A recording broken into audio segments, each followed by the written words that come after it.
If you're a YouTube creator, you probably know how hard it is to come up with just the right topic to talk about. But here's the thing, almost everything can be interesting. And that's why, in this video, we'll be spinning a wheel to select a completely random topic and making an entire YouTube video about it. So now, let's spin the wheel.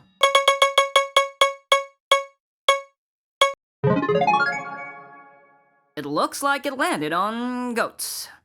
So, how interesting can a video about goats be? You'd be surprised. Let's dive in.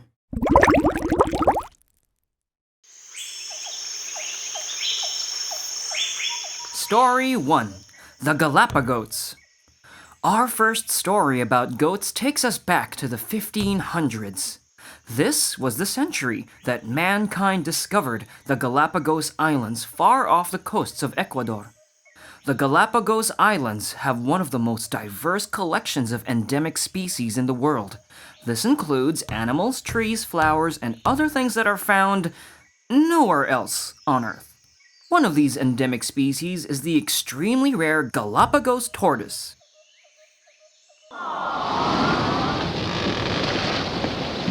When Spanish sailors discovered the islands, they would usually take back some of these tortoises as a form of long-term meal. They literally stacked them as other barrels of food. Sometimes, sailors would bring their own animals, including goats, onto the island in case they didn't find enough tortoises. But if they did, they'd toss the goats away and make space for the delicious tortoises. Even after the sailors left, the goats stayed, and it turned out to be the perfect place for them to thrive. It had unlimited food for them, and the invasive goats ended up pretty much colonizing the islands. This went on for a few hundred years. By the time the 20th century rolled around, these goats were everywhere and fatter than ever before. You see, these goats would munch on anything that was green. And in the Galapagos Islands, that was everything. There was even a natural barrier made of lava rocks to keep the goats in one spot and far from the remaining tortoises. But these fat-ass goats decided to chomp their way through the barrier and be set free. As it turns out, the goats were completely destroying the natural habitat of the islands. They were threatening all the other animals that lived there, and something had to be done about it.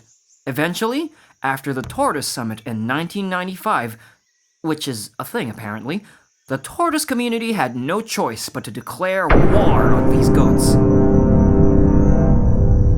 Project Isabella was born.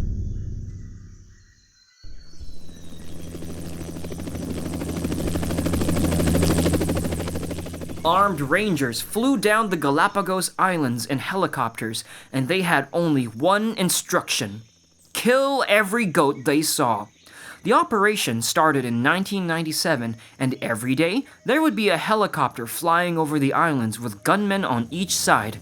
They would try to cover each and every corner of the island, killing literally thousands of these poor goats every day.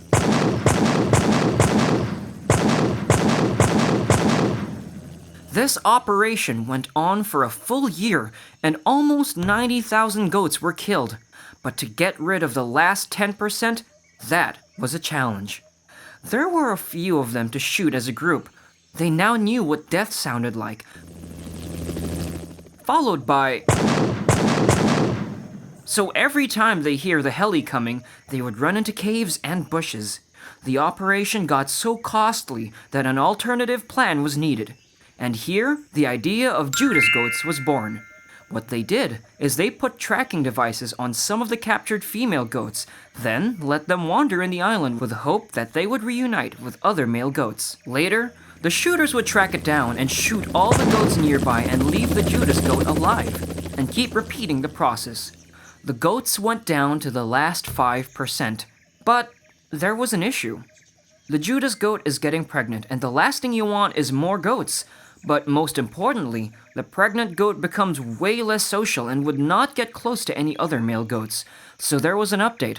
Let's call it Judas Goat 2.0. Same goat, but now it's sterilized. Snip, snip. And even that wasn't enough, and quickly introduced Judas 3.0 by giving the sterilized goats hormones to be on heat 24/7, and maximize the looking for a mate. In 2006, the mission was completed. Trees are back, vegetation is thriving, and tortoises are wandering happily on the island.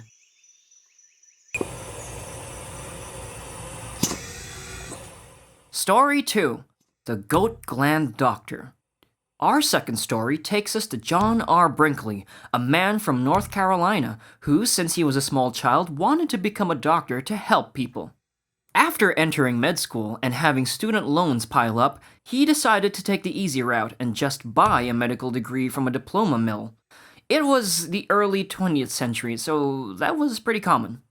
Eventually, in 1918, a perfect opportunity rose up to help Brinkley achieve his dreams of helping sick people, a global pandemic. He opened up a clinic in Milford, Kansas, and he suddenly became a town hero. He paid great wages, he was compassionate to people, and his treatments worked. But this wasn't enough for Brinkley. He wanted to do something that truly changed the world. People from all over the region used to come over to his clinic to get treatment, and he was sort of like a magic healer, but at the end of the day, he didn't have a medical degree. One day, a man from across the country came over to Brinkley's clinic. His problem? Sexual weakness. Brinkley joked that the patient would have no problem if he had a pair of those buck glands in you, instead of, his actual testicles. Even though it was initially a joke, the patient loved the idea. In fact, he begged Brinkley, who was initially hesitant, to literally transplant goat testicles into him.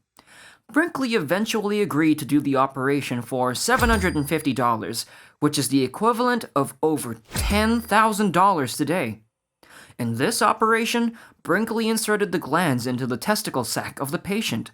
The body would simply treat it as a foreign object and absorb it, and it wouldn't really do anything.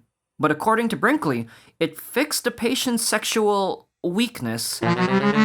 Brinkley advertised it as a medical breakthrough.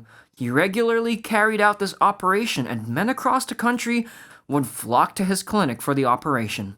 He eventually started performing this procedure on women by transplanting goat ovaries into their uterus, which had the same effects. Brinkley claimed that goat glands over ovaries could cure almost any disease, from impotence to dementia to cancer. He even took out an entire newspaper advertisement to show off the first goat gland baby. But of course, it didn't do crap. To make matters worse, Brinkley was an alcoholic who was often drunk on the job, and his malpractice led to a lot of deaths. In total, he signed the death certificates of 42 people who died under his care. But even though Brinkley's patients might not have had any help getting it up with goats, the subject of our next story most certainly did.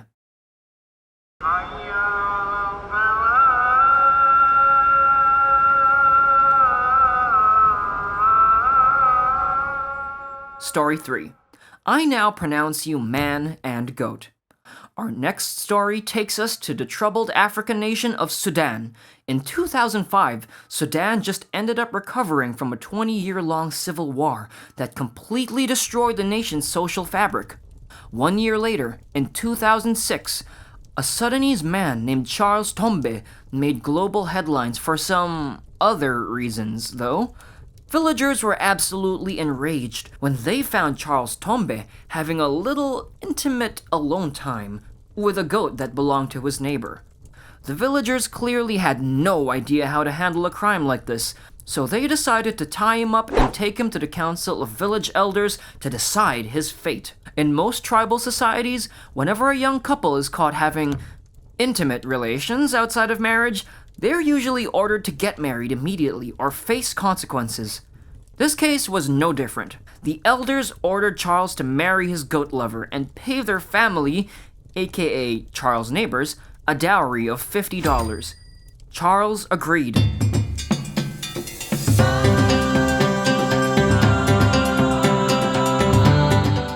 And he named his lovely wife Rose.